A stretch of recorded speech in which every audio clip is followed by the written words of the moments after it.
Sequence topic शुरू किए थे उसका ये दूसरा क्लास है, यानी कि रियल एनालिसिस में जो सेकंड यूनिट है सीक्वेंस, उसका ये दूसरा क्लास है। पिछले क्लासेस में हमने सीक्वेंस को समझा था, सीक्वेंस क्या होता है जाना था, बाउंडेड एबव सीक्वेंस क्या था, bounded below sequence, bounded sequence, इन छोटी छोटी बातों को हमने समझा था और बहुत ही बेसिक तरीके से हमने बात किया था पिछले क्लासेस में जी।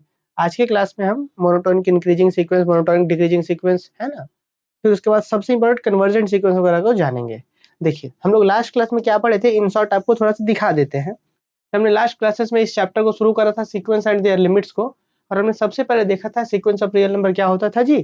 तो हमने वहां पे देखा था कि नंबर्स का एक ऐसा सक्सेशन जो किसी डेफिनेट रूल को फॉलो करते जाए, उसी को हम सीक्वेंस बोलते थे, और उसको खूब अच्छे तरीके से हमने डिफाइन करा था। यहाँ पे आगे आएंगे तो हमने खूब सारे एग्जांपल्स भी देखे, जैसे एक सीक्वेंस यहाँ पे था कि 1 फिर 4, मतलब 1 का स्क्वायर, फिर 2 का स्क्वायर, फिर 3 का स्क्वायर, फिर 4 का स्क्वायर 16, फिर 5 का स्क्वायर 25, इस तरीके से एक सीक्वेंस है। फिर 1, 1/2, 1/3, 1/4, फिर 1/5, 1/6, इस तरीके का ये भी एक सीक्वेंस है। फिर देखिए यहाँ पे ये भी सीक्वेंस था। इस तरीके से हमने सीक्वेंस बाउंडेड एबव सीक्वेंस भी देखे कि वैसा सीक्वेंस, जैसे देखिए -1 1 -1 1 -1 1, मतलब वैसा सीक्वेंस जिसके सारे टर्म्स A1 A2, पहले टर्म्स को A1 दूसरे को A2 इस तरीके से बोलते थे, आप बच्चों को याद होगा। तो वैसा सीक्वेंस जिसके सारे टर्म्स मतलब A1 A2 A3 A4 सारे टर्म किसी एक रियल नंबर से लेस देन या इक्वल हो। देखिए यहाँ पे an is less than equal to capital M, अगर ऐसा होता है तब हम उस सीक्वेंस को बोलते थे बाउंडेड एबव है। और अगर कहीं कोई सीक्वेंस में सारे टर्म्स किसी से बड़े हो तो उसको बाउंडेड बिलो बोलते थे, और जो दोनों होता है उसको हम लोग बाउंडेड बोलते थे। लास्ट क्लासेस में हमने बाउंडेड भी देखा था, और उसके बाद हमने एक एग्जांपल भी देखा था इस तरीके का, जो ना तो बाउंडेड एबव है ना ही बाउंडेड बिलो है ना। तो मुझे उम्मीद है कि ये जो लेक्चर है आप सब खूब अच्छे से कॉपी में नोट किए होंगे। ठीक है, ऐसा नहीं कि हम लोग सिर्फ समझते जाएंगे या लिखेंगे, नहीं, ऐसा नहीं करेंगे, खूब प्रॉपर तरीके से नोट्स करेंगे, क्योंकि IIT जैम का जब भविष्य में एग्जाम दे आप, या यूपीएससी ऑप्शनल मैथ से ले तो भी, या किसी भी एंट्रांस एग्जाम की तैयारी, तो ये सब बेसिक बातें जरूर वहाँ पे जरूरत पड़ती है। ठीक है ना, चलिए फिलहाल हम इस क्लास को आगे बढ़ाते हैं, इससे आगे बढ़ते हैं, और आज के क्लास में हम सीक्वेंस के टाइप्स, एक मोनोटोनिक इंक्रीजिंग के बारे में बात करेंगे। देखिए स्टूडेंट, एक सीक्वेंस के बारे में हम आपको एग्जांपल देते हैं। जैसे कि मान लिया जाए स्टूडेंट, लिखिएगा मत अभी, ठीक ना, हम यहाँ पे खूब प्रेम से डिफाइन करेंगे, लिखेंगे, पर अभी जस्ट हम रफली आपको यहाँ पे बताते हैं। देखिए जैसे मान लीजिए कि एक हमारे पास सीक्वेंस है ऐसा, an इज इक्वल टू मान लीजिए n स्क्वायर है। आप सब बच्चों को पता है कि इसका सीक्वेंस क्या निकल के आता है जी। इसका जब हम सीक्वेंस बनाते हैं तो सीक्वेंस क्या आता है, 1 का स्क्वायर दीजिएगा यहाँ पे आप, जब आप यहाँ पे 1 का स्क्वायर करिए तो 1 का स्क्वायर 1 बनेगा, 2 का स्क्वायर 4, 3 का स्क्वायर 9, 4 का स्क्वायर 16, फिर 25, फिर डॉट डॉट डॉट। आप एक चीज यहाँ पे देख रहे हैं, इस सीक्वेंस में खास बात है, वो A1 किसको बोलते हैं, पहले वाले को A1 बोलते हैं, इसको क्या बोलते हैं जी, इसको A1 बोलते हैं, इसको A2 बोलते हैं, इसको A3 बोलते हैं, इसको A4 बोलते हैं, इसको A5 बोलते हैं, एंड सो ऑन चलता जा रहा है। तो आप यहाँ पे एक बात देखिए कि सीक्वेंस जैसे जैसे टर्म्स बढ़ रहा है, टर्म्स का मतलब ये पहला टर्म A1 हुआ, दूसरा टर्म, तीसरा टर्म, चौथा टर्म, तो आप देख रहे हैं जैसे जैसे टर्म्स बढ़ रहा है तो नंबर्स भी वैल्यू बड़ा होते जा रहा है। मतलब यहाँ पे A1 से बड़ा है हमारा A2, A1 से बड़ा है A2, इससे भी बड़ा है A3, इससे और बड़ा है A4, देख लीजिएगा, 1 से बड़ा 4, 4 से बड़ा 9, 9 से बड़ा 16, 16 से बड़ा 25, इससे बड़ा है A5, इससे बड़ा ही आगे बढ़ते जा रहा है।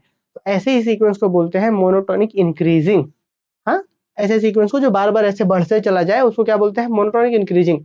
हाँ, एक बात और ध्यान रखिएगा कि यहाँ पे कभी कभी हमको अगर ऐसा भी मिल गया, जैसे मान लीजिए यहाँ पे, मान लीजिए थोड़ी देर के लिए ऐसा मान लीजिए कि मान लीजिए यहाँ पे 9 है, फिर से एक और 9 आ गया, फिर से एक और 9 आ गया, तो परेशान नहीं होना है। तो मोनोटोनिक इंक्रीजिंग का क्या होता है कि सीक्वेंस बढ़ते जाना चाहिए, एक आगो कहीं बीच में बराबर हो गया तब भी चलेगा। मतलब मोनोटोनिक इंक्रीजिंग सीक्वेंस का डेफिनेशन क्या कहता है कि कोई भी सीक्वेंस an मोनोटोनिक इंक्रीजिंग तब कहलाएगा जब an से बड़ा या बराबर हो an+1। मतलब इसका इस डेफिनेशन को समझिएगा, ये क्या बोलना चाह रहा है कि कोई भी सीक्वेंस मोनोटोनिक इंक्रीजिंग कहलाएगा, कि वो इंक्रीजिंग मोनोटोनिक इंक्रीजिंग सीक्वेंस कब कहलाएगा, जब nवा टर्म से बड़ा या बराबर हो उसके बाद वाला टर्म्स। ये nवा टर्म्स हम बोल रहे हैं, मतलब समझे, nth टर्म और उसके बाद n+1 टर्म, मतलब nवा टर्म्स मतलब जो भी है, जैसे मान लीजिए पहला टर्म ले रहे हैं तो पहले से दूसरा वाला बड़ा हो या बहुत हो तो बराबर हो तो भी चलेगा, बाद वाला छोटा नहीं होना चाहिए, इधर वाला से बड़ा होना चाहिए या बहुत हो तो बराबर होना चाहिए, तो भी कोई दिक्कत नहीं है।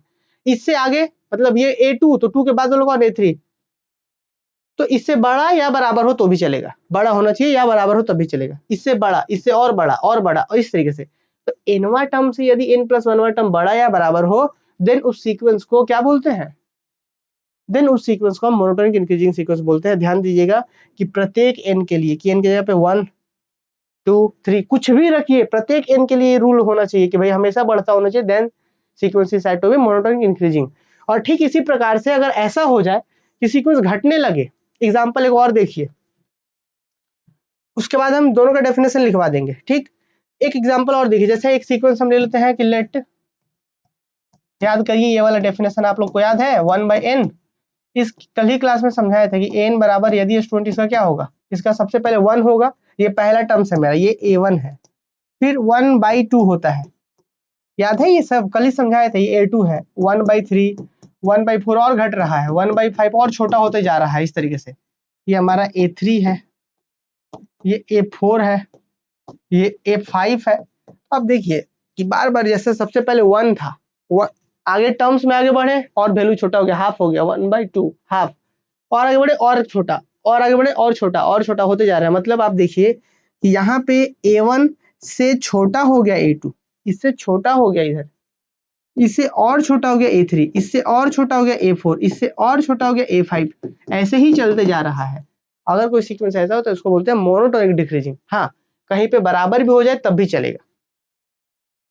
बात समझ में आ रहा है? अगर इससे सीधा सीधा समझिए कि जो बढ़ते जा रहा है बीच में बराबर भी हो जाए तब भी चलेगा। तो अगर कोई सीक्वेंस इस तरीके से हो, an से बड़ा या बराबर हो an+1 वाला, मतलब इससे बाद वाला टर्म बड़ा हो या बराबर भी हो, for all n belong to set of natural number then sequence is said to be monotonic increasing।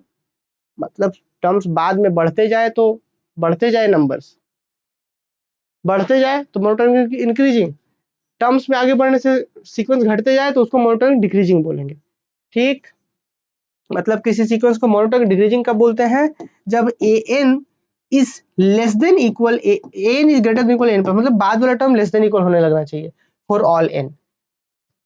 ठीक है ना, कि an is greater than equal n+1। तो ये था मोनोटोनिक डिक्रीजिंग। तो उम्मीद है कि आप समझ पा रहे होंगे। अब क्या है, सिंपली जो है प्रॉपर डेफिनेशन जो है स्टूडेंट उसको हम लोग लिख देते हैं। जो बच्चे लेट से क्लास ज्वाइन किए हैं वो लोग बीच में क्लास मत ज्वाइन करिएगा भाई, है ना। चलिए लिखिए मोनोटोनिक इंक्रीजिंग सीक्वेंस। अभी जो हम समझाएं बस उसी को प्रॉपर डिफाइन कर देंगे। Monotonic increasing,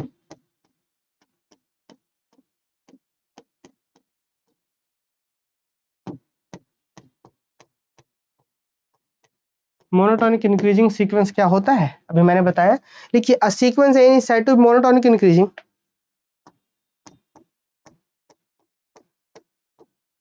a sequence an is said to be monotonic increasing sequence, said to be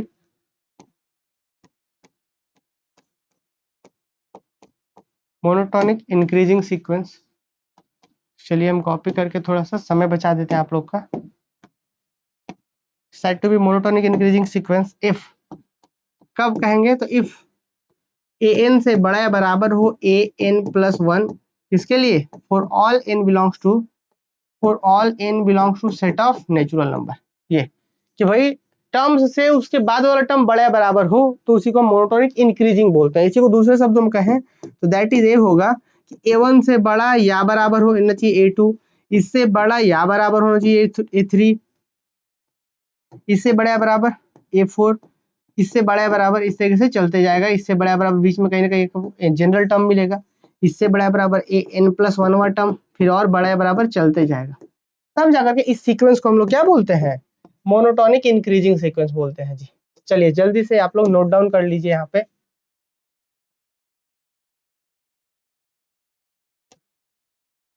लिखिए जल्दी से नोट करिए आप लोग। ये है मोनोटोनिक इंक्रीजिंग सीक्वेंस का डेफिनेशन। एक एग्जांपल भी साथ साथ लेते चलते हैं हम लोग, ठीक है। देखिए मोनोटोनिक इंक्रीजिंग सीक्वेंस का एग्जांपल क्या है जी, अभी जैसे हमने लिया था कि late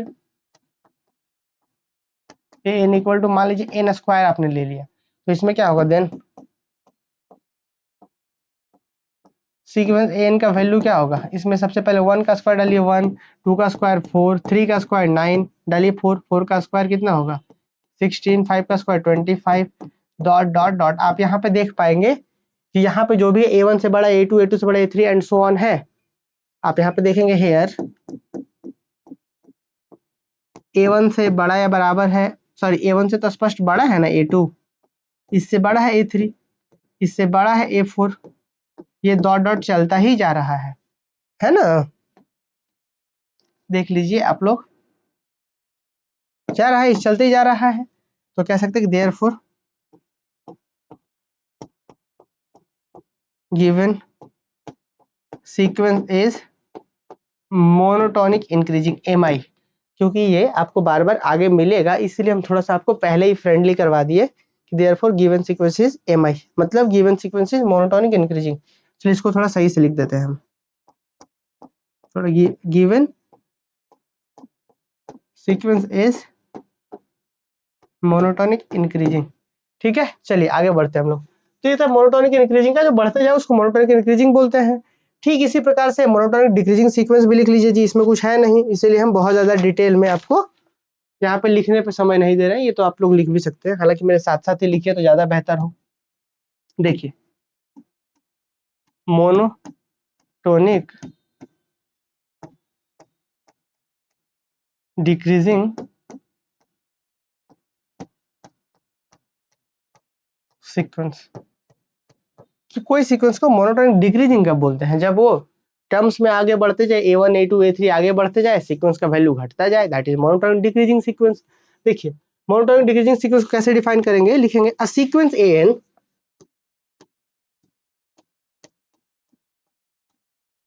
a sequence AN is said to be monotonic decreasing, is said to be monotonic decreasing sequence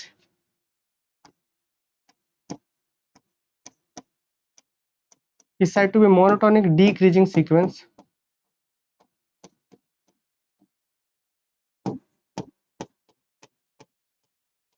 कब कहेंगे, इफ AN से जैसे आगे बढ़े तो आगे वाला कम होना चाहिए या बराबर होना चाहिए, ये ध्यान दीजिएगा, AN और उसके जस्ट बाद बढ़े तो वो वाला कम होना चाहिए या बराबर होना चाहिए। देन किसके लिए सब, for all n belong to set of natural number, है ना, तब जाकर के हम सीक्वेंस को बोलेंगे मोनोटोनिक डिक्रीजिंग सीक्वेंस। इसी को दैट इज करके लिखे तो मतलब A1 से आगे बढ़े तो less than equal to A2 होना चाहिए, इससे और आगे बढ़े तो और छोटा होना चाहिए, और आगे बढ़िए तो A4 और छोटा होना चाहिए, इस तरीके से डॉट डॉट डॉट, इस तरीके से आपको कहीं ना कहीं AN मिलेगा, और उसके बाद AN+1 और छोटा होना चाहिए, फिर इस तरीके से डॉट डॉट डॉट ऐसे चलेगा हमारा। ठीक है, चलिए भाई, समस्या है नहीं। चलिए तो हम लोग बढ़ते हैं आगे, इसको थोड़ा सा सीधा कर देते हैं भाई, पता नहीं आजकल क्या हो गया है, सीधा नहीं लिखा रहा यार। चलिए तो ये था मोनोटोनिक डिक्रीजिंग, समझ पा रहे हैं कि एग्जांपल देखिए, अभी हम आपको समझाए थे सेम वही चीज को बस हम लिख दिए हैं। एग्जांपल देखिए, जैसे कि हम मान लेते हैं कि let AN is equal to 1/n, then यहाँ पे आप नोटिस करिएगा तो जो सीक्वेंस हमारा वो क्या आएगा, सीक्वेंस जो आएगा हमारे पास वो 1/1 मतलब 1 ही है, देख लीजिए इनके जगह 1 रख के, 1/2 देखिए 1, 1/2, 1/3, 1/4 डॉट डॉट डॉट। आप यहाँ पे पाइएगा, देखेंगे आप कि हमेशा सीक्वेंस का जो वैल्यू है ना वो घटते जा रहा है। ठीक, देख लीजिए आप यहाँ पे हेयर A1 कौन है, यही ना है A1, यहाँ पे जो है A1 से कम है A2, मतलब A1 से जो है कम है A2, उससे और कम है A3, उससे और कम है A4, और आगे बढ़ती है और कम होते जाएगा। तो therefore given sequence is monotonic decreasing, monotonic decreasing sequence.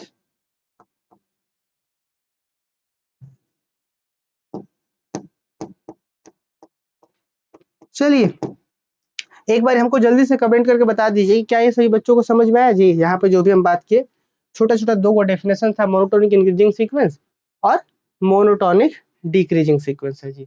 बताइए क्या बात समझ में आया सबको यहाँ पे। चलिए बताइए आगे बढ़े हम लोग।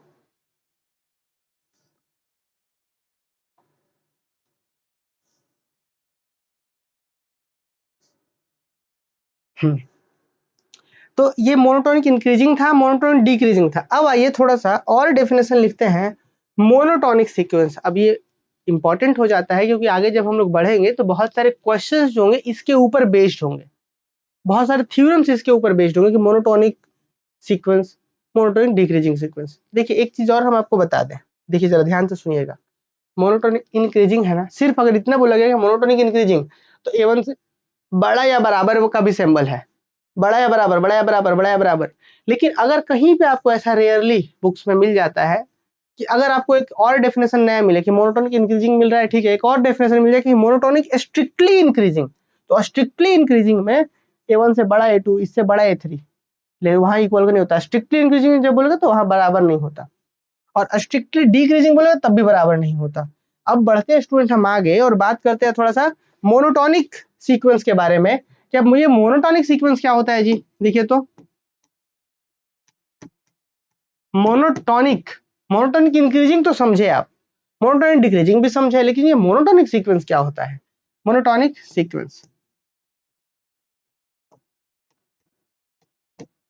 अच्छा एक बात आप लोग हमको बताइए कि क्या कभी ऐसा हो सकता है कि कोई सीक्वेंस मोनोटोनिक इंक्रीजिंग भी हो और वो डिक्रीजिंग भी हो।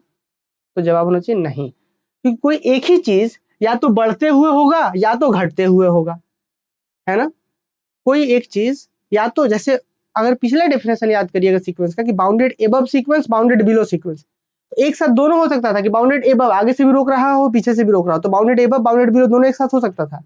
लेकिन मोनोटोनिक इंक्रीजिंग में और मोनोटोनिक डिक्रीजिंग में या तो एक इंक्रीजिंग होगा ही या तो डिक्रीजिंग ही होगा, बस यही चीज हो सकता है, या तो इंक्रीजिंग या तो डिक्रीजिंग, हो सकता है कुछ भी नहीं हो, है ना। जब अगर मोनोटोनिक इंक्रीजिंग होगा तब डिक्रीजिंग नहीं हो सकता, जब डिक्रीजिंग हो तो इंक्रीजिंग नहीं होगा, समझे। तो हम ये बताना चाह रहे थे आपको कि एक साथ दोनों नहीं हो सकता। अब इसका मोनोटोनिक सीक्वेंस का क्या कहता है कि अगर कोई सीक्वेंस मोनोटोनिक इंक्रीजिंग है तब भी उसको मोनोटोनिक बोलते हैं, अगर डिक्रीजिंग है तब भी, कोई एक अगर रहे तो उसको मोनोटोनिक सीक्वेंस बोलते हैं। लिखा है यहाँ डेफिनेशन क्या, sequence n is said to be monotonic, sequence a n, angle bracket में दे देते हैं या कर्ली ब्रैकेट भी दे सकते हैं आप ऐसे, sequence a n is said to be monotonic, is said to be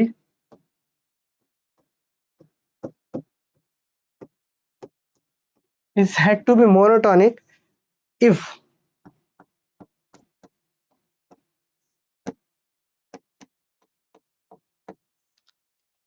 it is either monotonic increasing or monotonic decreasing, if it is either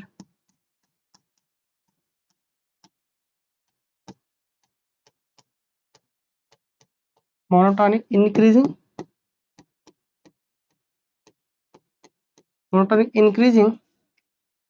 or monotonic decreasing। ध्यान दीजिएगा आगे चल करके बहुत सारे थ्योरम्स में ऐसा यूज होगा, ये सब वर्ड्स यूज होगा कि सीक्वेंस जो है मोनोटोनिक सीक्वेंस है।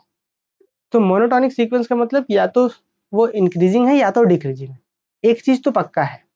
ये वर्ड जो है बहुत बार बार इसको ध्यान दीजिएगा, इसको फोकस करिए यहाँ पे, है ना, कि मोनोटोनिक सीक्वेंस, अभी आपने मोनोटोनिक इंक्रीजिंग समझा, मोनोटोनिक आप डिक्रीजिंग भी समझे। तो ये जो है यहाँ पे डेफिनेशन लिखा हुआ कि मोनोटोनिक सीक्वेंस का मतलब क्या, sequence n is said to be monotonic if it is either monotonic increasing or monotonic decreasing. ध्यान दीजिएगा दोनों एक साथ कभी नहीं हो सकता, कि जो चीज बढ़ता हुआ हो वो घटता हुआ नहीं कहला सकता, जो घटता हुआ वो बढ़ता हुआ नहीं। इसीलिए बोला गया कि किसी को मोनोटोनिक तब बोलेंगे जब या तो वो मोनोटोनिक इंक्रीजिंग हो या तो मोनोटोनिक डिक्रीजिंग हो, है ना। चलिए इस डेफिनेशन को ध्यान दीजिए, चलिए इसको हम ले जाकर के यहाँ पे आप लोग के लिए रख देते हैं। अब आगे बढ़ते हैं हम लोग, अब कुछ एग्जांपल्स देखते हैं फिर हम कन्वर्जेंट के बारे में बात करेंगे। चलिए एक एग्जांपल करवाते हैं, यहाँ मोनोटोनिक सीक्वेंस का एग्जांपल देखिए, देखिए let a n is equal to, student यहाँ पे 1/n है। अब ये बताइए मोनोटोनिक है कि नहीं, क्यों जी, क्योंकि देन इस केस में हम एन का अगर वैल्यू की बात करेंगे, इस सीक्वेंस का जो टर्म्स आएगा वो क्या आएगा, सबसे पहले 1, 1/2, 1/3, 1/4 देख रहे हैं डिक्रीजिंग है, मोनोटोनिक डिक्रीजिंग सीक्वेंस है, इसीलिए ये भी एक मोनोटोनिक सीक्वेंस होगा, क्योंकि डिक्रीजिंग हुआ तभी मोनोटोनिक बोलते हैं हम। अच्छा सेकंड वन देखिए क्या लिख रहे हैं हम, let n is equal to, अगर मान लीजिए हम एन क्या हम 2 टाइम्स ऑफ एन लिख दिए, देन क्या करिए, सबसे पहले 1 से गुना करिए, 2 × 1 2, इसका सीक्वेंस क्या बनेगा,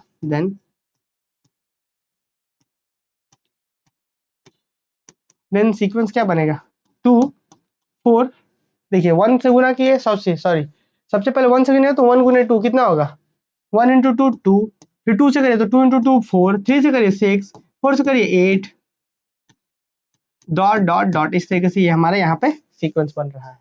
ठीक है, ये मोनोटोनिक डिक्रीजिंग सीक्वेंस था, इसलिए इसको मोनोटोनिक बोल दिया। ये इंक्रीजिंग, मोनोटोनिक इंक्रीजिंग था, देखिए बढ़ रहा है, तो इसको भी हम बोलेंगे monotonic sequence.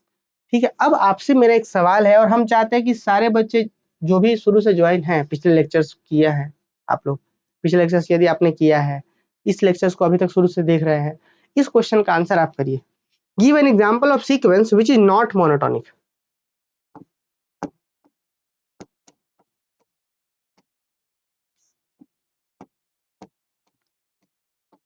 Give an example of sequence, इसका आंसर करिए, which is not monotonic, which is not monotonic।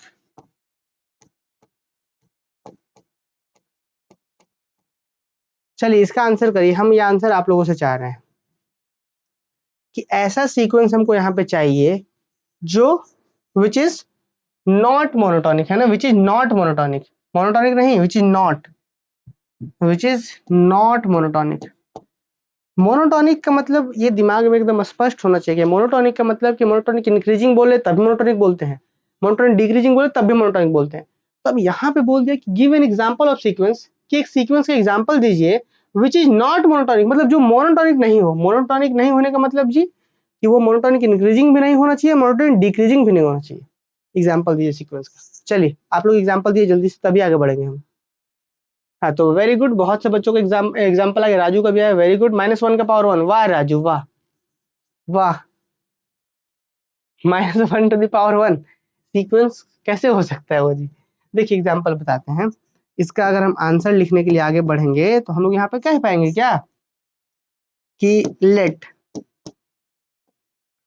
an is equal to -1 to the power n, ये भी एक सीक्वेंस है जो मोनोटोनिक इंक्रीजिंग भी नहीं है, डिक्रीजिंग भी नहीं है। देख लीजिए कैसे। तो देन आप यहाँ पे नोटिस करिएगा, तो देन यहाँ पे सीक्वेंस an का जो वैल्यू आएगा, मतलब जो टर्म्स आएंगे, सबसे पहले आप बच्चों को पता है कि यहाँ पे -1, पहले 1 रखिए तो -1 आएगा, फिर 2 रखिए 1 आएगा, 3 रखिए -1, 4 रखिए फिर से 1, 5 रखिए -1 फिर से 1, डॉट डॉट, यही रिपीट रिपीट रिपीट चलेगा। आपको याद है A1 है ये, A2, तो आप नोटिस करिएगा A1 से बड़ा है क्या A2, हाँ है, A1 से बड़ा है ना जी, A1 यहाँ पे 1 है, A2 बड़ा है, लेकिन उसके बाद जैसे फिर 1 से फिर -1 गया, तुरंत ये छोटा हो गया A3 तुरंत छोटा हो गया, फिर A3 -1 है, फिर A4 तुरंत बड़ा हो जा रहा है, इससे बड़ा फिर छोटा फिर बड़ा फिर छोटा। तो भाई ये जो सीक्वेंस है ना तो इंक्रीजिंग है ना ही डिक्रीजिंग है, तो हम कह पाएंगे कि हेयर, आप देख पा रहे हैं कि यहाँ पे आपने क्या देखा कि यहाँ पे आप देख रहे हैं हेयर A1 से बड़ा है A2, -1 से बड़ा है, लेकिन फिर A2 से बड़ा है, A2 से छोटा है हमारा A3, फिर A3 से फिर 1 बड़ा है, मतलब A4 फिर बड़ा है, फिर A4 से फिर A5 छोटा है -1, इसी तरीके से फिर अब इससे बड़ा है 1, डॉट डॉट डॉट, इस तरीके से चलता जा रहा है। तो therefore given sequence is neither monotonic increasing nor monotonic decreasing, therefore it is monotonic. तो यहाँ पर डायरेक्ट लिख सकते हैं कि so it is monotonic, so it is monotonic sequence. देखिए SEQ डॉट दे दिया हमने, तो मतलब वो सीक्वेंस हो गया। ठीक है, जहां जरूरत पड़ेगा एग्जाम में तो आप फुल लिखिएगा। ठीक, चलिए यहाँ तक सबको समझ में आया है, यहाँ तक उम्मीद है कि यहाँ तक क्लियर होगा सभी बच्चों को कि भाई मोनोटोनिक इंक्रीजिंग क्या है, मोनोटोनिक डिक्रीजिंग सीक्वेंस क्या है, और बच्चों मोनोटोनिक सीक्वेंस क्या है। ठीक है, और फिर से एक बार बता दें कि यदि आप पूरा BSc मैथमेटिक्स कंप्लीट पढ़ना चाहते हैं तो Dhanbad math academy app install कर लीजिए। हम लोग झारखंड के प्रत्येक यूनिवर्सिटी के लिए डेडिकेटेड कोर्सेज प्रोवाइड करते हैं, है ना, झारखंड ही नहीं बल्कि झारखंड के बाहर के बच्चों के लिए भी हम लोग डेडिकेटेड BSc मैथमेटिक्स का कोर्सेज प्रोवाइड करते हैं। आप लोग ज्वाइन कर सकते हैं। बहुत ही मिनिमम फी में हम लोग कोर्सेस यहाँ पे प्रोवाइड करते हैं, एकदम प्रीमियम कंटेंट है ना। चलिए, और ऐसा नहीं कि हम लोग जैसे अक्सर देखते होंगे आप लोग यूट्यूब वगैरह में 2 मिनट में, 4 मिनट में, 5 मिनट में किसी टॉपिक को पढ़ा दिया गया, समझा दिया गया, वहाँ पे एकदम ऐसा कि बस व्यूज बटोर लेना, ऐसा वाला कॉन्सेप्ट पे हम लोग बिल्कुल काम नहीं करते। खूब समय देते हैं, है ना। आप देखेंगे भी लेक्चर्स को तो आप समझ पाएंगे। ऐप इंस्टॉल कर लीजिएगा आप लोग। चलिए फिलहाल हम आगे बढ़ते हैं। हमने यहाँ तक देखा मोनोटोनिक, इंक्रीजिंग, डिक्रीजिंग। फिर अब मोनोटोनिक देखने के बाद अब हम बात करेंगे बच्चों, वेरी वेरी इंपॉर्टेंट, इस पूरे चैप्टर का, इस सेकंड यूनिट का सीक्वेंस वाले जो चैप्टर है उसका एकदम मेन टॉपिक अभी हम डिस्कस करने वाले हैं, जिसको बोलते हैं convergent sequence and their limit. Heading दे दीजिए वेरी वेरी इंपॉर्टेंट करके, कन्वर्जेंट सीक्वेंस। इसको डिफाइन करेंगे अभी हम लोग, convergent sequence and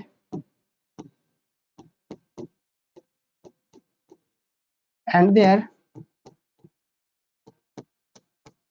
convergent sequence and their limit.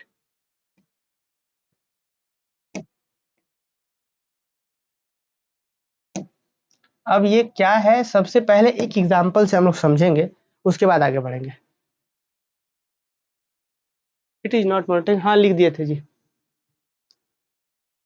अच्छा, और हाँ यार, तो इट इज नॉट मोनोटोनिक ना, बिल्कुल बिल्कुल सही भाई। ये तो मोनोटोनिक इंक्रीजिंग भी नहीं है, मोनोटोनिक डिक्रीजिंग भी नहीं है, तो इट इज नॉट ना। गुड, वेरी गुड जी। चलिए बहुत अच्छा समझाए थे, बट मिस्टेक से नॉट छूट गया था, क्वेश्चन में भी नॉट छूट रहा था ना। चलिए आते हैं आगे। देखिए, सबसे इंपॉर्टेंट टॉपिक है इस पूरे पेपर का, कन्वर्जेंट सीक्वेंस क्या होता है। जैसे अभी तक हमने सीक्वेंस को समझा, बाउंडेड एबव सीक्वेंस क्या था कि जो आगे से रोक रहा हो, बाउंडेड बिलो क्या है जो पीछे से रोक रहा था, फिर मोनोटोनिक इंक्रीजिंग जो बढ़ते बढ़ते जाता है, मोनोटोनिक डिक्रीजिंग जो घटते घटते जा रहा होता है। ये सब समझने के बाद अब सबसे इंपॉर्टेंट बात है कि कन्वर्जेंट सीक्वेंस किसको बोलते हैं। अच्छा एक बात बताइए, अगर हम आपको कह रहे हैं कि कन्वर्ज, या आपने कन्वर्जिंग लेंस वगैरह भी पढ़ा होगा इससे पहले, है ना। तो आप जैसे ही हम बोलते हैं एक वर्ड, जैसे बोलते हैं कन्वर्ज या कन्वर्जेंट, तो क्या दिमाग में आता है कि हो सकता है कि भाई कहीं से कुछ ऐसा हो रहा हो कि इधर से इधर से इधर से इधर से कहीं ना कहीं एक पॉइंट पे आकर के सब जा रहा है, कन्वर्ज कर रहा है ना। कन्वर्ज करना मतलब कि चारों तरफ से, मतलब आ रहा है एक किसी पॉइंट को पिन पॉइंट पर जा रहा है सब, इसी को ना बोलता है कन्वर्ज करना। कन्वर्जिंग लेंस भी तो यही करता था, इस सारे पैरेलल रेज को एक पॉइंट पे कन्वर्ज करा देता था, दैट इज कन्वर्जेंस लेंस। तो कुछ वैसा ही यहाँ पे भी कहानी होगा कि वैसा सीक्वेंस जो जैसे आगे बढ़ते जाए, जैसे A1 पहला टर्म निकाले, फिर दूसरा टर्म, तीसरा टर्म, चौथा, पांचवा, देखते जाए देखेंगे अरे यार तो एक किसी एक फिक्स पॉइंट की ओर जा रहा है, वैसे ही सीक्वेंस को कन्वर्जेंट सीक्वेंस बोलते हैं। एक एग्जांपल लेते हैं तो फिर क्लियर जाके आप समझ पाएंगे। देखिए, एक हम सीक्वेंस लेते हैं an बराबर 1/n, इससे बहुत अच्छे से सारे बच्चे फैमिलियर हैं जी। इसमें क्या था, इसमें हम देख पा रहे थे सीक्वेंस में क्या क्या टर्म्स था। सबसे पहले 1 था, पहला टर्म A1, फिर दूसरे बाद में 1/2 था, फिर 1/3 था, फिर 1/4 था, फिर डॉट डॉट डॉट इस तरीके से चलता है। अगर इसको नंबर लाइन पे आप ध्यान दीजिएगा, ध्यान से देखिएगा, इसको देखिए ध्यान से देखिएगा, तो यहाँ पे मान लीजिए 0 है, यहाँ पे मान लीजिए 1 है। तो आप इसको अगर नंबर लाइन पे इस सीक्वेंस को हम प्लॉट करें तो पहला टर्म हमारे पास यहाँ आ रहा है 1, दूसरा टर्म 1/2 कहीं ना कहीं यहाँ पे, ये हमारा A2 है, ये हमारा A1 है। इसके बाद तीसरा टर्म कहीं ना कहीं यहाँ होगा 1/3, फिर 1/4, 1/5, 1/6, 1/7, 8, 1/9, 1/10, 1/1000, 1/1 लाख, 1 समथिंग समथिंग समथिंग करते जाइए आप, 1/1 लाख कर दीजिए, जीरो के इस पार नहीं जाएगा। जाएगा क्या, आप खुद ही सोच के देखिए। मान लीजिए कि 1/1000 कर दिए, क्या नेगेटिव होगा? ऊपर भी पॉजिटिव नीचे भी पॉजिटिव, 1000 तो पॉजिटिव है, तो कहाँ नेगेटिव होगा? ऊपर पॉजिटिव नीचे पॉजिटिव, तो पूरा पॉजिटिव है। जीरो के इस पार आ जाएगा तो नेगेटिव हो जाएगा, तो नेगेटिव तो कभी जाएगा नहीं। अच्छा, इसको 10,000 कर दे नीचे में, इकाई, दहाई, सैकड़ा, हजार, 10,000, लाख, 1 लाख कर दिए, चलिए 1/1 लाख कर दिए, तब भी नेगेटिव होगा क्या? नहीं होगा। 1/10 लाख कर दिए, तब भी नेगेटिव होगा? नहीं होगा नेगेटिव, ऊपर पॉजिटिव नीचे पॉजिटिव। तो आप एक चीज नोटिस किए कि पहला टर्म यहाँ, दूसरा टर्म 1/2, तीसरा, फिर चौथा, फिर पांचवा, फिर छठा, सातवां, आठवां, 9, 10, 11, 1 लाख टर्म, 1 करोड़ टर्म कर दीजिए, इनफाइनाइट टर्म्स कर दीजिए। तो आप हर बार देख रहे हैं कि धीरे धीरे धीरे धीरे क्या हो रहा है, पहले इतना 1 से इतना छोटा हुआ, फिर और छोटा, फिर धीरे धीरे धीरे धीरे क्या जा रहा है, इस 0 की ओर जा रहा है। मतलब अगर 1/n यहाँ पे है, इस n के जगह पे 1 रखिए, 2 रखिए, 3 रखिए, 4 रखिए, फिर 6 7 8 9 10 कहाँ तक, अगर n को हम टेंड्स टू इन्फिनिटी कर दें, मतलब ये इन्फिनिटी की ओर लेते जाएं, नीचे तो वही ना जी, नेचुरल नंबर इन्फिनिटी तक जाता है, पुट होता है, बस टेंड्स टू इन्फिनिटी होता है नेचुरल नंबर में। इसको अगर इन्फिनिटी की जैसा करने लगेंगे तो 1/इन्फिनिटी क्या हो जाता है, 1/इन्फिनिटी 0, 1/इन्फिनिटी 0। पर एग्जैक्ट ये नीचे इन्फिनिटी आप नहीं कर सकते, n के जगह पे डायरेक्ट इन्फिनिटी पुट कर, हाँ टेंड्स टू कि हाँ भाई उधर जा रहे हैं, एग्जैक्टली नहीं। तो आप इस सीक्वेंस का एक खास प्रॉपर्टी देखिए कि हम दो चार गो टर्म्स को ही देख करके बता दिए थे कि ये जो सीक्वेंस है वो 0 के तरफ जा रहा है। देखिए पहला टर्म, दूसरा टर्म, तीसरा, क्योंकि नेगेटिव होगा नहीं, है ना, नेगेटिव होगा नहीं, और रुकेगा कहाँ ये पता नहीं, तो किधर जा रहा है ये टर्म्स, 0 की ओर जा रहा है। तो ऐसे ही सीक्वेंस को बोलते हैं कन्वर्जेंट सीक्वेंस। यहाँ पे ये सीक्वेंस किसको कन्वर्ज कर रहा है, तो 0 को कन्वर्ज कर रहा है। देखिए पहला टर्म, दूसरा, तीसरा, चौथा, पांचवा, इस तरीके से 0 को कन्वर्ज कर रहा है। ऐसे ही सीक्वेंस को कन्वर्जेंट सीक्वेंस बोलते हैं, और जिसको कन्वर्ज करता है उसको इसका लिमिट पॉइंट बोलते हैं। जरा देखिए, लिमिट पॉइंट नहीं, सिर्फ लिमिट बोलते हैं। लिमिट पॉइंट तो हमने प्रीवियस के क्लासेस में पढ़ा था, हालांकि लिमिट पॉइंट भी ये होता है, आप देखेंगे तो ये मिल जाएगा आपको। बट फिलहाल समझिए कन्वर्जेंट सीक्वेंस आपने समझा, वैसा सीक्वेंस जो किसी एक फिक्स पॉइंट को कन्वर्ज करता है उसे हम कन्वर्जेंट सीक्वेंस बोलते हैं। आगे बढ़ते बढ़ते बढ़ते बढ़ते उस पॉइंट की ओर जा रहा है, that is called convergent sequence. अच्छा, और जिस पॉइंट को जाता है उसी पॉइंट को उसका लिमिट बोलते हैं, लिमिट। बात समझे, चलिए। अच्छा, अब मन में तो बड़ा सवाल आ रहा हो कि अच्छा कन्वर्जेंट होता है तो डाइवर्जेंट भी होगा क्या? हाँ बिल्कुल। एक सीक्वेंस और एग्जांपल देते हैं आपको, देखिए ए एन बराबर, जैसे मान लिया जाए हम एक एग्जांपल ले रहे हैं यहाँ पे, देखिए ए एन बराबर एन स्क्वायर जैसे ले लीजिए। इसमें क्या होगा देन, इसमें जो सीक्वेंस का टर्म्स आएगा क्या क्या आएगा जी, सबसे पहले 1 का स्क्वायर 1, 2 का स्क्वायर 4, 3 का स्क्वायर 9, 4 का स्क्वायर 16, 5 का स्क्वायर 25, डॉट डॉट डॉट, इस तरीके से सीक्वेंस बना। अब आप बताइए, ये हमारा पहला टर्म्स है, ये हमारा पहला टर्म्स है, दूसरा टर्म, तीसरा टर्म, चौथा, पांचवा। आप देखिए आगे बढ़ते जाइए टर्म्स के मामले में, पहला टर्म, दूसरा टर्म, तीसरा टर्म, चौथा, पांचवा, छठा, टर्म्स को बढ़ाते जाइए। क्या आप देख पा रहे हैं कि किसी की ओर जा रहा है क्या? नहीं। किसकी ओर जा रहा है? ये किसी फिक्स पॉइंट की ओर नहीं, ये तो इन्फिनिटी की ओर जा रहा है। तो इसको बोलेंगे कि ये कन्वर्ज नहीं कर रहा है, ये जा रहा है एकदम दूर, नंबर लाइन से एकदम दूर जा रहा है, डाइवर्ज कर रहा है ये। हाँ, कुछ सीक्वेंस ऐसा भी होता है कि इन्फिनिटी को डाइवर्ज किया, कुछ होता है कि भाई नेगेटिव घटते घटते माइनस इन्फिनिटी को चला जाए, इसको भी डाइवर्जेंट बोलते हैं, आगे सिखाएंगे। तो उम्मीद है कि आपको एक आइडिया लगा होगा, है ना, कन्वर्जेंट सीक्वेंस के बारे में। चलिए एक बार हमको कमेंट करके बताइए कि कन्वर्जेंट सीक्वेंस का जो हम अभी आपको आइडिया दे रहे थे, क्या ये आइडिया लगा? कमेंट करके जल्दी से बताइए। चलिए जल्दी से बताइए, क्या यहाँ तक आइडिया लगा जी? कन्वर्जेंट सीक्वेंस यहाँ तक आइडिया लगा सब बच्चों को? बताइए कमेंट करके सब लोग।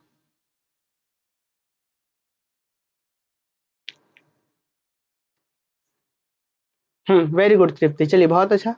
सोना, हाँ ये था कन्वर्जेंट।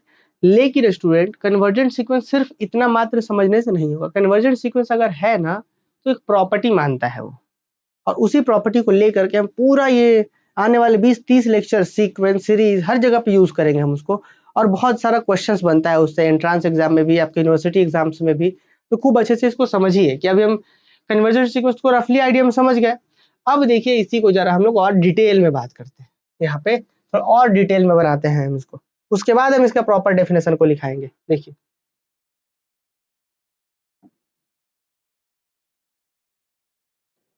मान लीजिए कि यहाँ पे हमारा, मान लीजिए हमारे पास यहाँ पे है 0, और मान लेते हैं बच्चों की यहाँ पे है 1।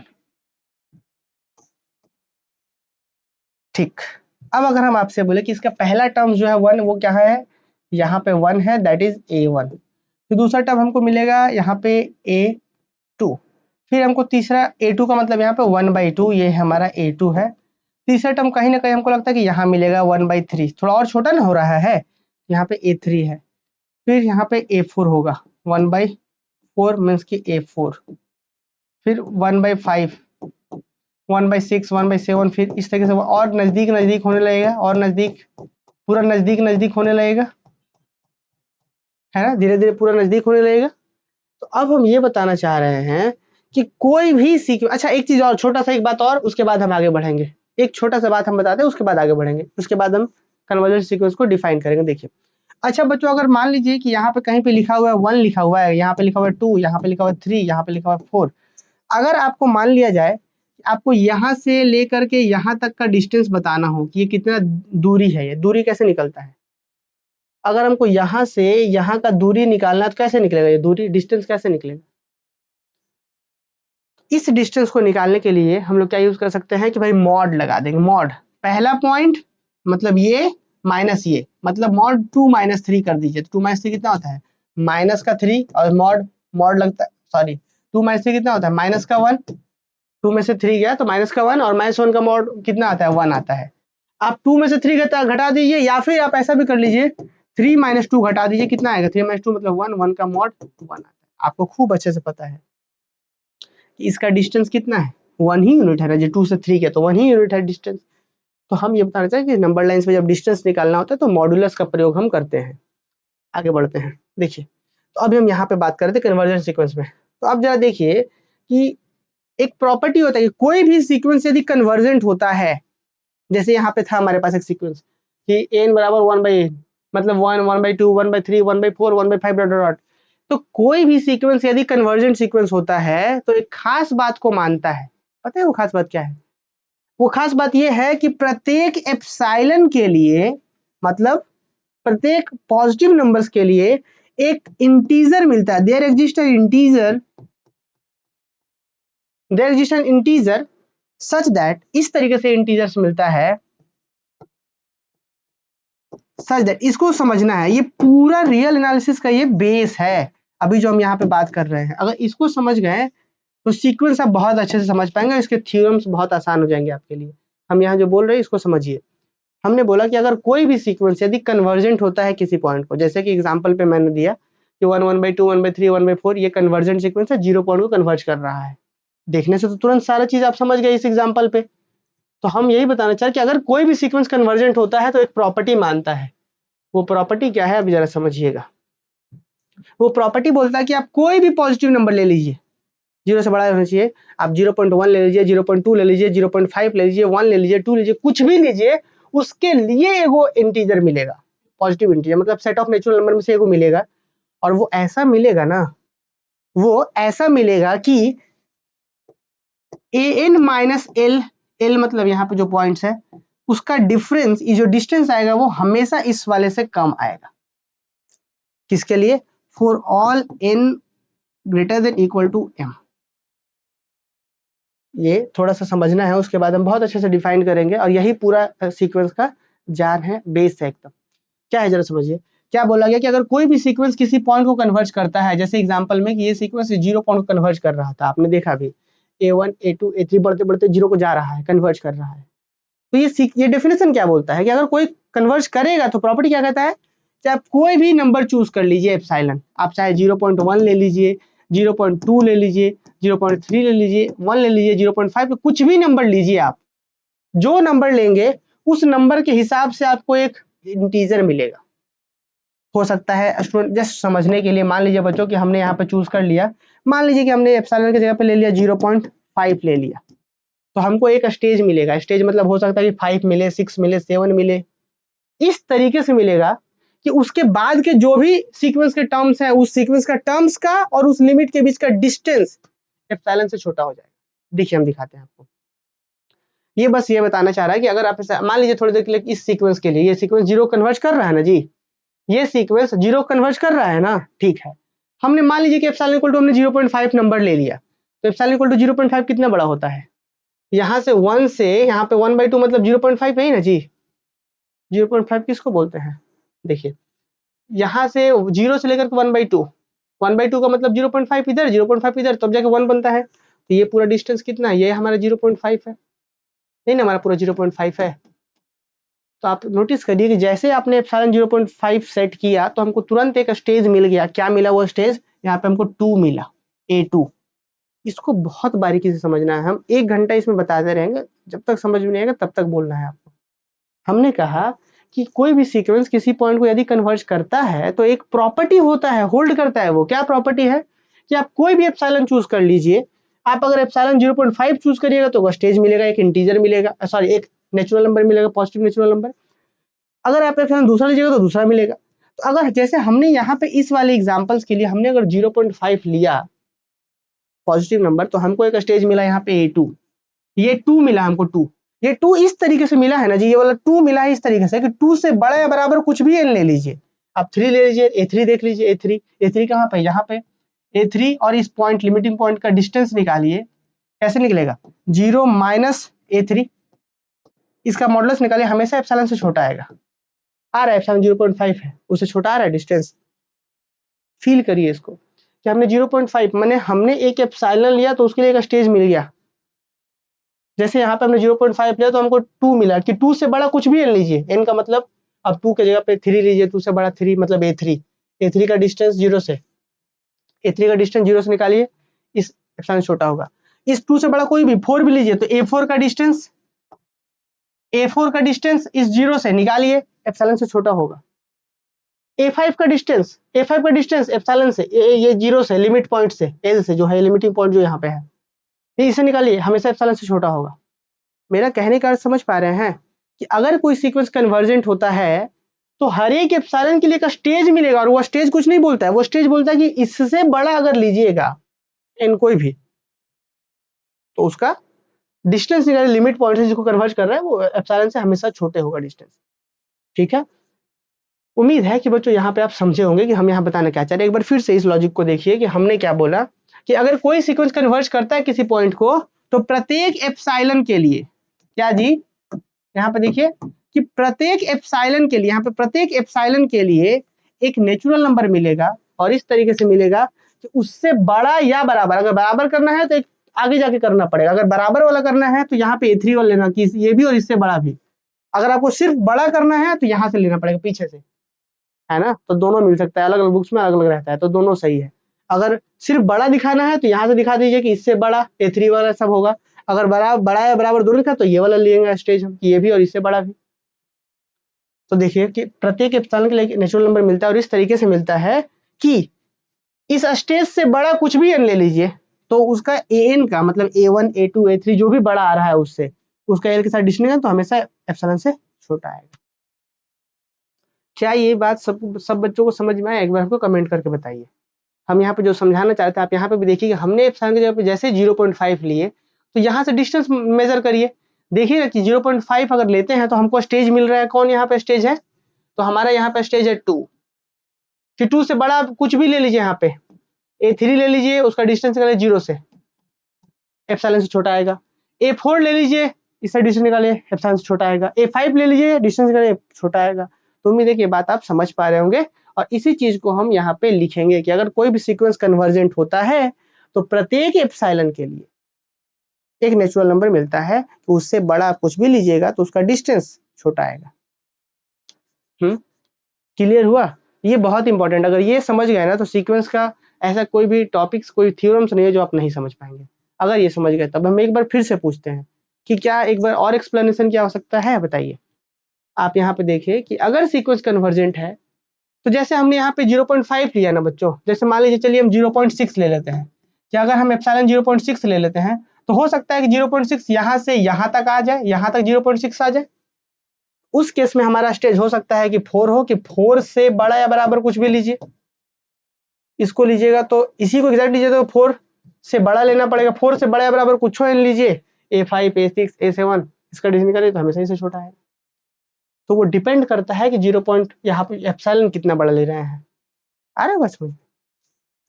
आइए चलिए क्लियर है, एक बार हम फिर से कमेंट चाहते हैं, एक बार हम फिर से चाहते हैं कि बताइए, क्योंकि बार बार बोल रहे हैं कि बहुत ही इंपॉर्टेंट है, तो एक बार फिर से बताइए।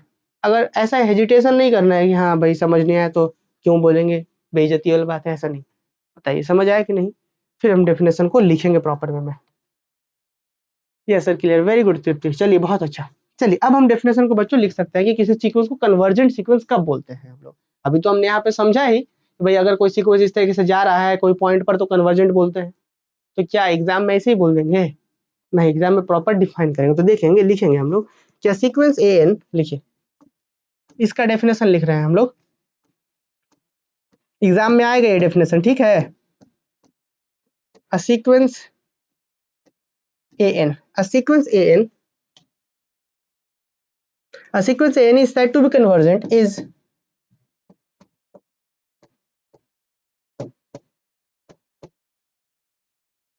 said to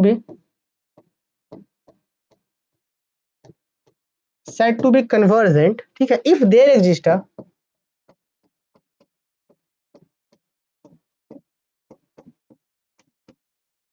exists a unique real number f, if there exists a unique real number l, if there exists a unique real number l, जैसे कि ये वाला सीक्वेंस हमारा कन्वर्जेंट था। क्यों कन्वर्जेंट था? क्योंकि यहाँ एक यूनिक रियल नंबर मिला था, जैसे से आगे बढ़ते गए तो वो इसको कन्वर्ट कर, मतलब 0 एक यूनिक रियल नंबर मिला था। यूनिक का मतलब इकलौता, कि यूनिक रियल नंबर मिला जिसको सारा टर्म्स उसको कन्वर्ट कर रहा है, वही हमने यहाँ पे कहा कि a sequence an is said to be convergent if there exists a unique real number l for which the following property hold। इस नंबर l के लिए for which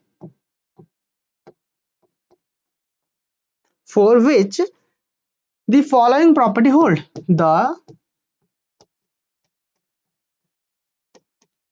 following property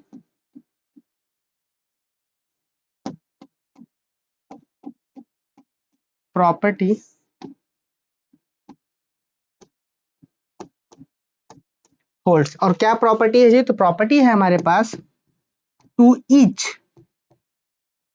each epsilon greater than 0। अभी मैंने समझाया कि प्रत्येक epsilon कुछ और नहीं है बल्कि पॉजिटिव स्मॉल नंबर्स है। हमने रियल वाला जो पहला वाला चैप्टर पढ़ा था रियल नंबर सिस्टम, उसमें भी खूब डिटेल में मैंने एप्सिलॉन के बारे में समझाया था कि क्या बोला गया, to each epsilon greater than 0 there exist, ये सिंबॉलिक फॉर्म लिख रहा है, देयर एग्जिस्ट अ नेचुरल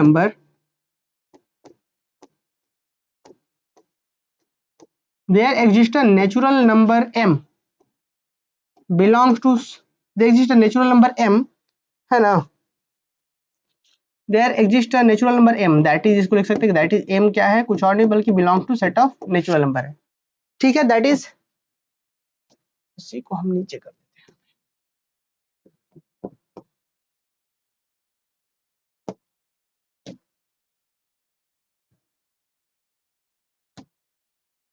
चलिए क्या बोला गया कि to each epsilon greater than 0 there exist a natural number m, ठीक है, इस तरीके से होना चाहिए such that,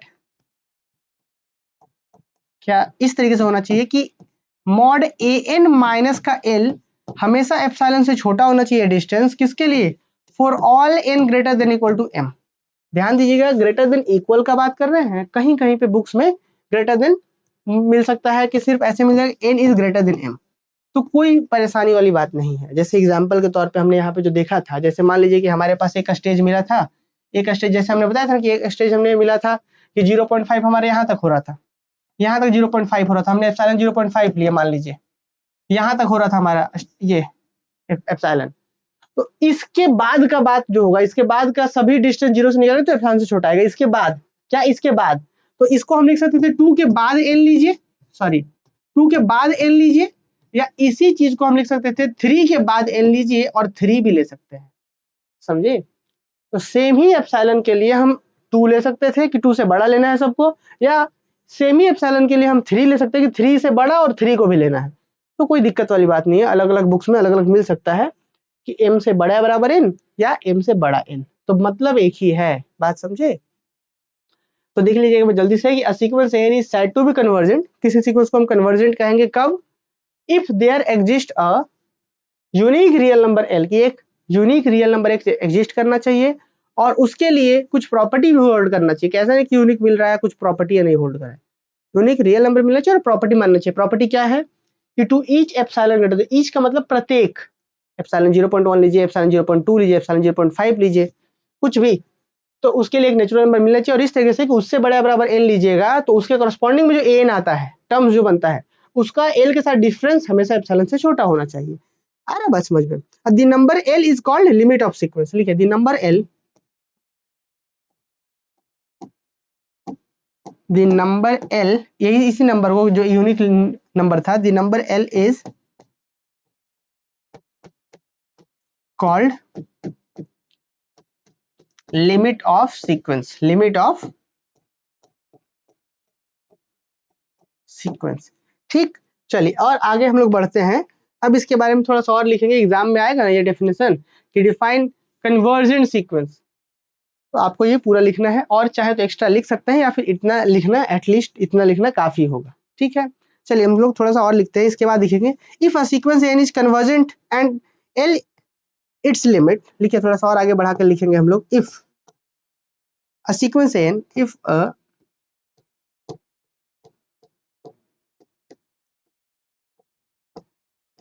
if a sequence an is convergent is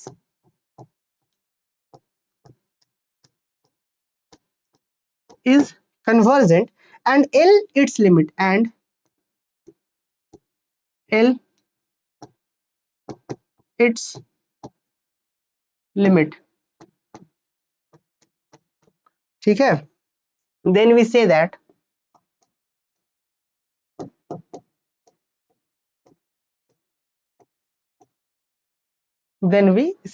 तब हम क्या कह पाएंगे जी, then we say that हम ये कह पाएंगे कि sequence an converges to L, sequence an converges to L, converges to L। बात समझ में आ रहा है कि कोई सीक्वेंस यदि कन्वर्जेंट है और L उसका लिमिट है तो हम उस सीक्वेंस को बोल पाएंगे, देन वी से दैट, हम बोल पाएंगे कि sequence n is converges to L। और आगे क्या बात कर रहे हैं, n converges to L and we write, अब इसको हम सिंबॉलिक फॉर्म में कैसे लिखेंगे,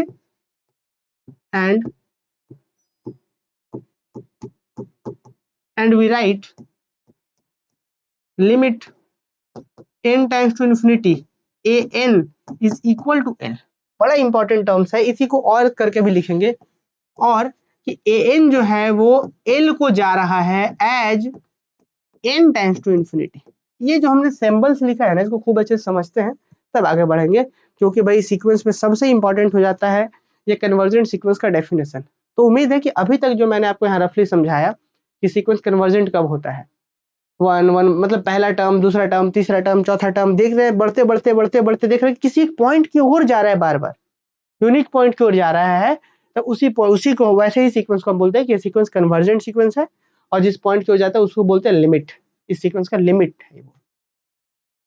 आगे देखिए हमने क्या बोला कि if a sequence n is convergent and l its limit, ये कोई सीक्वेंस कन्वर्जेंट है और l उसका लिमिट है, देन वी से दैट, तब हम बोलेंगे कि वो जो सीक्वेंस n है वो l को कन्वर्जेस टू l, क्या है, then we say that sequence n converges to l and we write, क्या लिख पा रहे हैं, ये लिख पा रहे हैं। अब ये क्या चीज है जरा समझिए, देखिए हमने वहां पे क्या लिखा कि एंड देन वी राइट, क्या लिखा हमने, लिमिट an, यहाँ पे n टाइम्स टू इन्फिनिटी, इसका वैल्यू क्या होगा, l होगा। इसका मतलब क्या था जरा समझिए, आप सभी बच्चों को पता है कि n क्या था जी, n था terms, n equal to 1/l हो सकता है, कुछ भी हो सकता है, तो जो भी टर्म्स है अगर इसमें हम 1 पुट करें, n की जगह पे 1 पुट करेंगे तो क्या मिलेगा मुझे, a1 मिलेगा।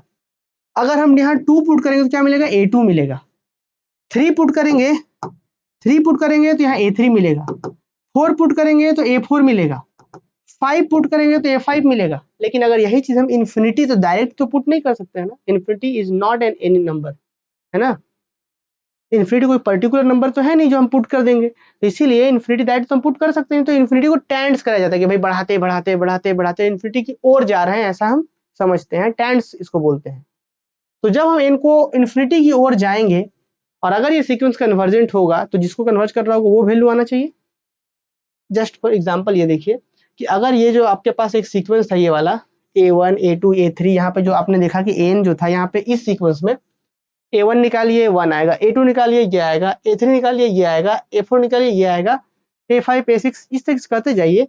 लेकिन जैसे ही यहाँ n की जगह पे टेंड्स टू इन्फिनिटी करिएगा तो क्या आना चाहिए, 0, क्योंकि इन्फिनिटी की ओर बढ़ाते बढ़ाते चल जाएगा तो 0 आना चाहिए। तो इसी सिचुएशन को बच्चों हम ऐसे लिखते हैं, क्या लिखते हैं, लिमिट। लिमिट क्यों, क्योंकि जहां पे डायरेक्ट पुट नहीं कर सकते वहां पे लिमिट का कॉन्सेप्ट लगाते हैं। लिमिट हमको अप्रोच वैल्यू अप्रोच देता है टेंड्स कराने का, तो limit n tends to infinity, direct n नहीं पुट कर पा रहे हैं, n टेंड्स टू इन्फिनिटी किसके ऊपर, an के ऊपर, तो क्या आएगा वैल्यू l।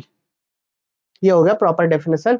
और बाकी लिमिट वगैरह हमने प्रीवियस सेमेस्टर्स में आपको पढ़ाया है बहुत डिटेल में कि left hand limit right hand limit का क्या कॉन्सेप्ट वगैरह था। फिलहाल ये समझिए कि अगर कोई सीक्वेंस एल को कन्वर्ज कर रहा है तो हम उसको ऐसे भी लिखते हैं, या हम ऐसे भी लिखते हैं। एक तो हम ऐसे लिखते हैं और इसका मतलब आपने समझा, या फिर हम ऐसे लिख देंगे क्या कि जो हमारा सीक्वेंस है ना एन, वो एल को जा रहा है, मतलब एल यहाँ एन की जगह पर 1 2 3 इन्फिनिटी टाइम्स करेंगे तो ये एल को जाएगा। एन का मतलब क्या हुआ कि A1 A2 A3 A4, इसी का तो बात हो रहा है कि एन जो है एल को टाइम्स कर जाएगा कब, as n times to infinity, कि जब हमारा n इन्फिनिटी को टाइम्स कर जाएगा, जब यहाँ वाला इन्फिनिटी को टाइम्स कर जाएगा तो ये n l को टाइम्स कर जाएगा, ये कन्वर्जेंट है। तो वही चीज यहाँ पे बहुत प्रेम से लिखा गया। ये सिंबल्स जो हमने लिखा है ना इसको समझना है क्योंकि आगे खूब उपयोग है इसका। देखिए क्या लिखा हमने, if a sequence n is convergent and l its limit, then we say that sequence n converges to l and we write limit n times to infinity n बराबर l। अगर कोई l को कन्वर्ज कर रहा है तो हम ऐसे लिख सकते हैं, या फिर हम ऐसे भी लिख सकते हैं कि और n times to l as n times to infinity. चलिए एक बार सारे बच्चे फिर से कमेंट करके हमको यहाँ पे बताइए कि क्या यहाँ तक अब सबको समझ में आया है कन्वर्जेंट सीक्वेंस। अब कुछ एग्जांपल्स वगैरह लेंगे तो ज्यादा बेहतर आप लोग समझ पाएंगे। चलिए बताइए जल्दी से, क्या यहाँ तक सब बच्चों को समझ में आया है?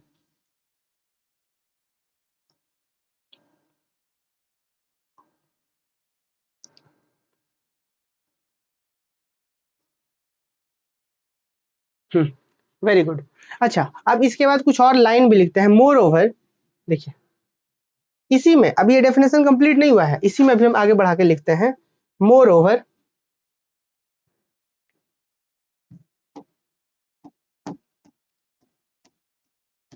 पीछे डेफिनेशन जगह है क्या? नहीं जगह नहीं है तो लिखेंगे मोर ओवर। अभी तक जो हमने देखा उसके बाद निष्कर्ष क्या है कि more over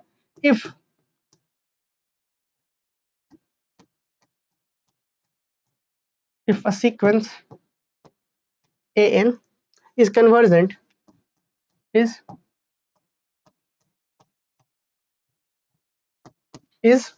convergent, we say that क्या,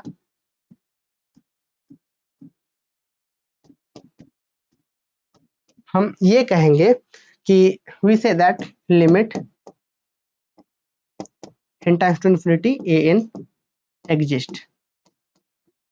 ऑब्वियस है भाई कि जब आप देख रहे हैं कि कोई सीक्वेंस यदि कन्वर्जेंट है, अगर कोई सीक्वेंस कन्वर्जेंट है तो उसको हम ऐसा लिख पाएंगे ना कि हाँ भाई n टाइम्स टू इन्फिनिटी करने पर l आ रहा है, मतलब आ रहा है मतलब ऑब्वियस लिमिट एग्जिस्ट कर रहा होगा। तो वही चीज हमने यहाँ लिखा कि भाई अगर कोई सीक्वेंस कन्वर्जेंट है मतलब लिमिट l आ रहा होगा, और अगर लिमिट l आ रहा है मीन्स दिस लिमिट एग्जिस्ट, है ना। तो ये सब जो चीजें हैं धीरे धीरे ज्यादा हम डेप्थ में जाएंगे उधर, जब हम लोग थ्योरम्स वगैरह करेंगे तो खूब अच्छे तरीके से इसको और ज्यादा बेहतर से हम आपको एक्सप्लेन करेंगे वहां जैसे जैसे थ्योरम्स में इन्वॉल्व होंगे तब। चलिए एक दो को एग्जांपल्स हम दिखाते हैं आपको कुछ कुछ सीक्वेंस जो कन्वर्जेंट होता है। जैसे देखिए एग्जांपल नंबर 1, एग्जांपल 1 बहुत ही कॉमन सा एग्जांपल है कि लेट ए एन बराबर बच्चों 1/n। देन इस केस में जो हमारा सीक्वेंस है, आप यहाँ पे जो सीक्वेंस देखिएगा वो पहले 1 है, फिर 1/2 है, फिर 1/3 है, फिर 1/4 है, डॉट डॉट डॉट। इस convergent sequence is convergent sequence and its limit is 0 and its limit is 0। हमने ऐसा क्यों कहा आप जरूर लिख लीजिएगा यहाँ पे। अभी तो हमारे पास कोई देखिए यहाँ पे सबसे पहले यहाँ पे हमारे पास 0 था, यहाँ पे हमारे पास मान लीजिए 1 है, तो हम यहाँ पे देखेंगे कि 1 अगर हमारे पास यहाँ पे 1 है दैट इज a1। यहाँ पे हमको कहीं ना कहीं बीच में a2 मिलेगा 1/2 का, फिर यहाँ पे 1/3 1/4, उसके बाद धीरे धीरे घना होते होते इस तरीके से जाते जाते जाते जाते एक समय आप देखिएगा तो इतना घना हो जाएगा, इतना डेंस हो जाएगा, इनफाइनाइट पॉइंट्स इसके आसपास आ जाएंगे, इनफाइनाइट पॉइंट्स आ जाएंगे। इस तरीके से जाकर के हमारा ये कन्वर्जेंट होता है। अब आपके मन में शायद ये सवाल आ रहा होगा कि इस सीक्वेंस को तो हम तुरंत देख करके बता दिए कि ये कन्वर्जेंट है, लेकिन और बहुत ऐसे सीक्वेंस होते हैं कि आप देख करके आप लोगों को लगेगा कि अरे ये तो कन्वर्जेंट नहीं होगा, लेकिन कन्वर्जेंट हो जाएगा। ऐसे बहुत सारे सीक्वेंस आपको आगे मिलेंगे जिसके लिए खूब सारे टेस्ट वगैरह हम लोग पढ़ेंगे कि सीक्वेंस कन्वर्जेंट है कि नहीं है कि नहीं है। तो क्या आज का क्लास हम लोग यहीं पे समाप्त करें? क्या आज आप लोग और डाइवर्जेंट सीक्वेंस का भी डेफिनेशन वगैरह देखना चाहते हैं कि नेक्स्ट क्लास में करवाएंगे, बताइए। आज का ये कन्वर्जेंट सीक्वेंस समझ में आया ना? हम मेरा पूरा आज के क्लास का उद्देश्य यही है कि आप कन्वर्जेंट सीक्वेंस का एक चीज यहाँ पे जो हमने एप्सिलॉन के बारे में बात करा, जो ये सब स्टेज के बारे में बात करा, ये समझ जाए। नहीं तो अभी अगर दिक्कत होगा तो फिर से एग्जाम्पल लेकर के बताएंगे। ये क्लियर हो गया? क्या डाइवर्जेंट सीक्वेंस और बताएं, बताइए। क्या डाइवर्जेंट सीक्वेंस आज बताएं या नेक्स्ट क्लास में बताएंगे?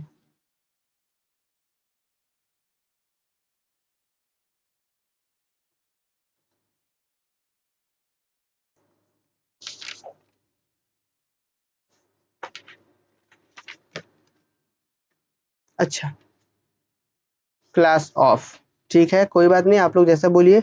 ठीक है बच्चों, नेक्स्ट क्लास में।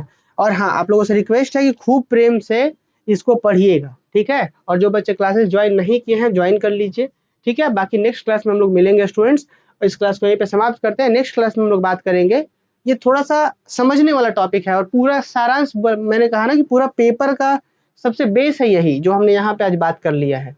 आपको खूब अच्छे से रिविजन करना है, जरूरत पड़े तो कल फिर से पूछ लीजिए, लेकिन इसको समझ के ही आगे बढ़ेंगे। और नेक्स्ट क्लास में देखिएगा, फिर हम देखिएगा कि PYQ वाले क्वेश्चन सब नेक्स्ट क्लास से डिटेल्स शुरू हो जाएंगे आना। ठीक है, मिलते हैं नेक्स्ट क्लास में जी, कल शाम को अपने टाइम पर।